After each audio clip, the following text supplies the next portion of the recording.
Guys, I'm going to go over a quick tutorial tonight about sewing a zipper, which could be really helpful if you decide to make the zipper bag. The first thing you're going to want to do is you're going to want to measure your zipper. So when I measure mine, I see that it is 9 inches long.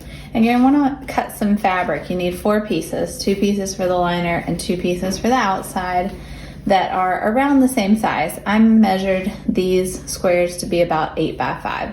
This is gonna be my liner. This was the tie-dye fabric that we used to test the colors a couple weeks ago. And then this is my exterior fabric, and it doesn't really have a right or wrong side because it's a batik.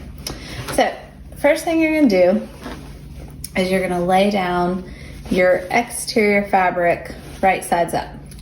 You're gonna place your zipper right sides down on the exterior fabric, because when you sew it, you want your zipper to flip this way and show the teeth. So again, exterior fabric right sides up, zipper right sides down. Just try to kind of center it on there. And then you're gonna place your liner fabric next, right sides down. Again, it's helpful to use fabric that doesn't have a true right or wrong side. Because it helps not get things backwards. You're gonna wanna either clip or pin to the zipper, so your zipper's kind of sandwiched inside of there. I am gonna use these clips just because they're a lot easier to work with. But you can use pins. If you do use pins, you're gonna put them in the same direction. You're not getting all the attention, Cecilia.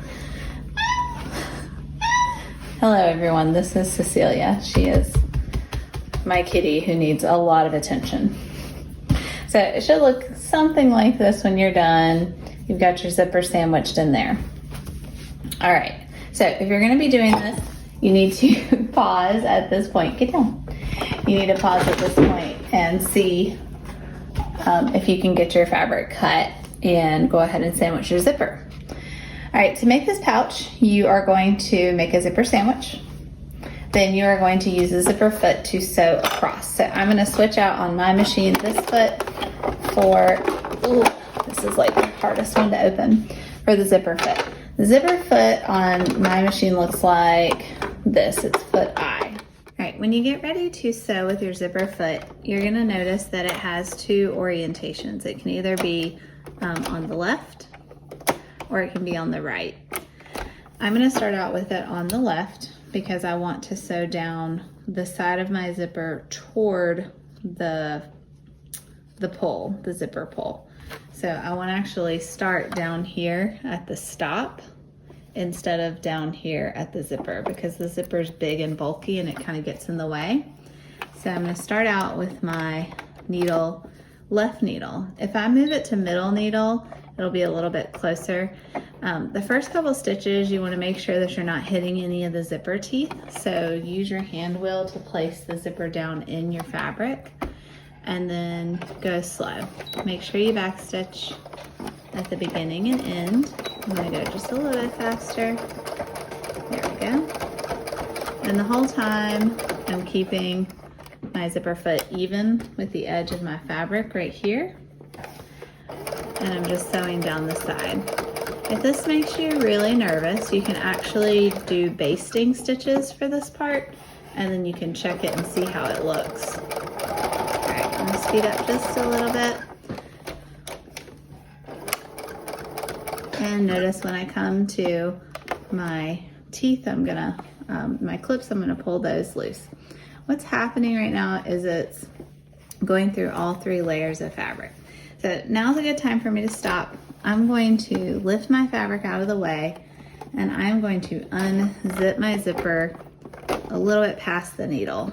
That way I can keep going without fear of it running into the needle, my needle running into the zipper pull. So when I get to the other end, I'm gonna do the same thing and back stitch and cut. So what I should be seeing now when I open this up is I should see my zipper facing the right side of the fabric, and I should see the wrong side of the fabric nice and folded like this. Okay. A great thing to do now is to go over to your iron and press your folds which I've already done, and get ready to do your edge stitching. We're gonna keep our needle in the same position. Actually, let me flip this around. We're gonna keep our needle in the same position, going from the same direction, and we're gonna be edge stitching. And if you remember, edge stitching is when you're sewing close to the edge of fabric, close to the fold. Okay, I don't think my pole's gonna be in the way, but we'll see. It's important to go ahead and press your fabric out of the way, because that lets you see that your fabric isn't in the way of the teeth of the zipper. It's a little close, I think I'll be okay. And when you get down here to the end, again, you want to back stitch. Edge stitching, you want to be really, really neat, because it's the stitching you're gonna see. Now, if I had matching thread here, I would use it, but we are on coronavirus lockdown, so I don't have everything I need. Okay, so let's move back to getting things set up for the next part. All right, our zipper sandwich is gonna work basically the exact same way this time. You're gonna put your exterior fabric face up. You're gonna put your zipper face down. The only difference is this time it has another attachment to it. So it's like a Big Mac as opposed to a regular zipper sandwich. And then you're gonna put your liner fabric on top of that. And I am going to use my clips again to hold it in place. So I wanna make sure that my edges are even here and my edges are even with my zipper up here. And then you're ready to sew down the other side. So you get, again, you start sewing and you back stitch.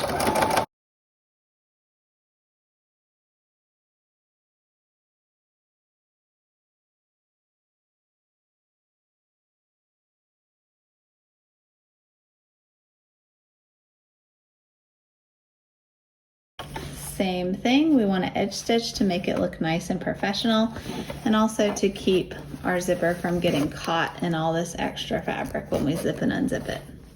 Now would be a good time for you to pause and work on sewing down the sides of the zipper and going back and edge stitching.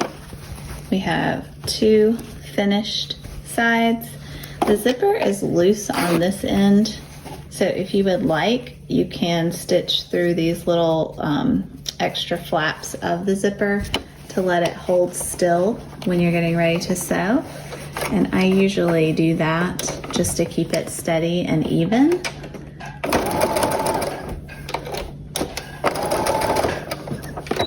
A couple of stitches back and forth across the gap, and it holds together quite nicely, like that.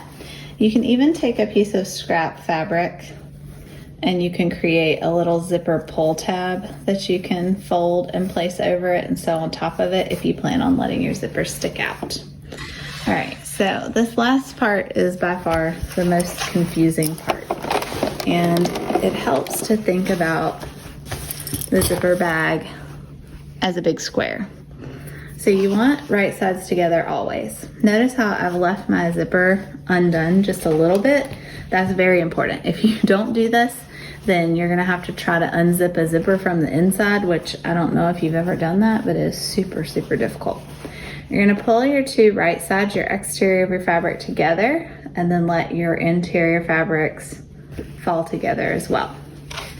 We're basically going to be sewing a big square.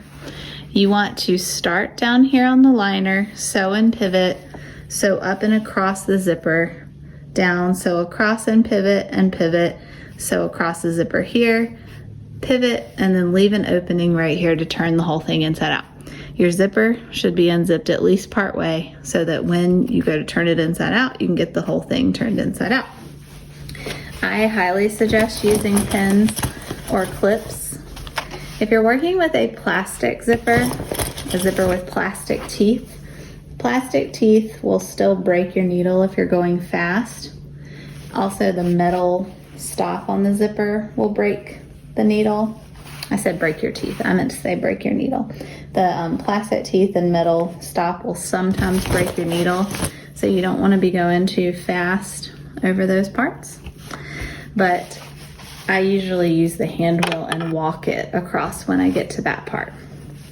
All right, so let's see how this goes. If you're doing this, I would go ahead and stop at this point, pin everything in place, and then start the video again when you are at the same part that I'm at right now. Kind of skates around a little bit more for me, so I'm going to use my typical, just generic foot in. You can sew a zipper with a regular sewing machine foot, but it is a little bit more challenging. So I'm going to use a 5/8 inch seam. I'm going to start somewhere near the middle of the liner, and I'm going to back stitch. And then when I get down to my corners, I'm going to be pivoting. If you want to reinforce the corners, you can by changing your stitch length down a little bit. But you don't have to do that unless you want to. All right, as I approach the zipper, I'm going to slow down when I get close to it, and I'm going to be using the hand wheel to walk it across. So I'm just going to keep turning the hand wheel until I get across the zipper. I'm trying to keep my hands out of the way so that you guys can see what I'm doing. See how it kind of stopped there for a second? If I was going really fast, that might be an area that would have broken my needle. So just keep sewing around your bag, pivoting at the corners and reinforcing them if you'd like, and walking across the needle using the hand wheel. And then here's the last part. I'm going to sew and back stitch and leave an opening. This part right here is open. So let's see our final product. Since I'm finished sewing my project, I have a few finishing touches to do. I'm going to go in here and I'm going to trim wherever there's extra fabric at. It helps to keep your fabric flat against the table, but for the purpose for you to view, I'm going to hold it up so you can see. Remember, you trim corners at a diagonal, and you trim close to but not over the cutting line. I'm going to trim all 4.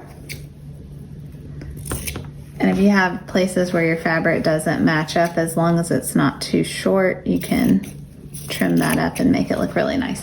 The thing is, no one's ever going to see this, so it doesn't really matter, and you don't want to cut off too much because you don't want to damage your purse. So reach down inside where you left your opening, find the opening in the zipper and reach even further in. It's like doing a magic trick. Pull the whole thing inside out. Now this is going to be a little floppy zipper bag because we didn't use anything to make it stiff, but you can use something called interfacing to make it stiff, and I'll show you in a future video how to apply interfacing. All right, so here is our bag and here is our liner. At this point, you would want to take something that's dull, like a dull chopstick, or you could use a dull pencil. I'm going to use this dull pencil because I don't have a chopstick handy. And you're going to push your corners out. They should make nice sharp corners because you trimmed them at an angle to reduce bulk. And then I would give it a final press with the iron. You're also going to go into the liner. You're going to push the corners out with the liner as well. And I would use your iron at this point to press the opening of the liner. Now, if you want to, you could hand sew that closed. Remember, we use the ladder stitch, or you can place it on the machine and just sew across there. It's the inside, no one's going to see it. So tuck that down inside. Once it's sewn closed, you zip it up, and there's your little zipper bag. You can get creative with your extra pieces of fabric, and here where the zipper comes in, you might consider making like a little handle or some type of little holster, but you can use the little bag to hold all of the things that you don't want just floating around in your purse. All right, I hope you enjoyed. Good luck.